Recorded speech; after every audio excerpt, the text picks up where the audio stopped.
Hi guys, thanks for joining for today's tutorial. Today we're going to break down downward dog, which is a posture that's often not practiced correctly. So we just want to work through the basics of this posture. We're going to begin first of all in a child's pose. So if you come onto the hands and the knees, sit back on your heels, stretch out the tops of the feet, lengthening through the arms, feeling the shoulders opening. And then with the inhale, we're going to lift the gaze. And with the exhale, we're going to come to all fours, as if we're coming to a cat and cow. The wrists remain directly beneath the shoulders and the knees beneath your hips. Now, we want the middle and the index fingers pointing directly forward. The line of the wrists should be in line with the top of your mat. We're turning the eye of the elbow ever so slightly towards the front of the mat also, externally rotating the shoulders. From here, we're going to ground down through the roots of the index fingers, curl the toes under, and then send your hips high to the sky. Pushing them up as high as you can, and then with the exhale, we will begin to shift the weight back out of the shoulders and slowly into the legs. Now, you can keep a bend in the knees if you wish, especially if the hamstrings are very tight. It's more important that we want to get those hips high to the sky. And then with time and with practice, eventually the heels will come to the floor, but it takes time. If they do come down, make sure to keep the outer edges of your feet parallel.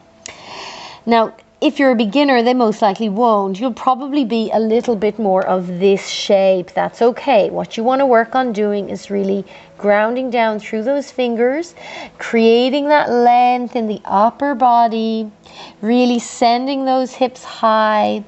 And then, as I said, keeping those knees bent if you need. That's okay, and just staying here. Eventually, when the heels come to the floor, stay strong in your shoulders. Widen them away from the ears. Try to avoid collapsing all the way into the shoulders. We want to always keep a little bit of strength and stability there, helping us to really push those hips a little higher. And of course, breathe. So this is our downward dog. If it feels too much at any point, remember, you can always drop onto your knees and take the child's pose as an alternative. So just remember those few little tips.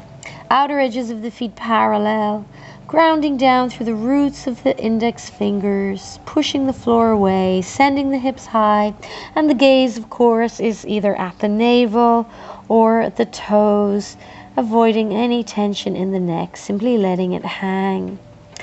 And then, whenever you wish, with the exhale, gently dropping onto the knees, sitting back on your heels, and releasing your forehead to the mat.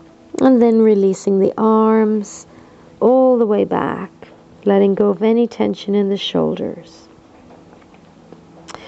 And then inhaling slowly back up. So, I hope you enjoyed that little breakdown of our downward dog, Adho Mukha Svanasana, and we will do another tutorial tomorrow, breaking down another posture. If you have any requests of postures you would like me to do, then just let me know. Okay, thank you. Namaste.